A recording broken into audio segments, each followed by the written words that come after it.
નમસ્કાર, સમાચારમાં તમારું સ્વાગત છે। રાજકોટથી અત્યારના સૌથી મોટા સમાચાર સામે આવી રહ્યા છે। રાજકોટ મહાનગરપાલિકાની પ્રી મોન્સૂન કામગીરીના મોટા દાવાઓની આજે શરમજનક પોલ ખુલી ગઈ છે।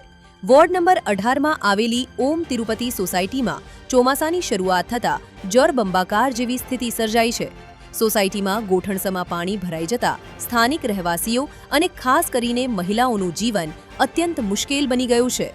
વારંવારની રજૂઆતો છતાં તંત્રના પેટનું પાણી ન હલતા રોષે ભરાયેલા લોકોએ સ્થાનિક કોર્પોરેટરોને સ્થળ પર બોલાવી આરે હાથ લીધા હતા, છતાં કોઈ નક્કર ઉકેલ ન આવતા આખરે મહિલાઓનો ગુસ્સો 7મા આસમાને પહોંચ્યો હતો।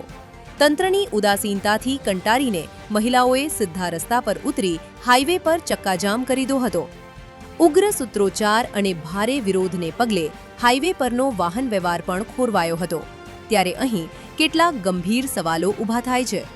દર વર્ષે ચોમાસા પહેલા લાખો કરોડો રૂપિયાની પ્રી મોન્સૂન કામગીરી જાય છે ક્યાં? સ્થાનિક કોર્પોરેટરો પ્રજાની સમસ્યાઓ પ્રત્યે આટલા લાપરવાહ કેમ છે? શું સામાન્ય જનતા રસ્તા પર ઉતરે ત્યારે જ આ કુંભકર્ણની નિદ્રામાં સૂતેલું તંત્ર જાગશે? વધુ અપડેટ્સ માટે જોતા રહો અમારી ચેનલ જેટપુર સત્ય ન્યૂઝ।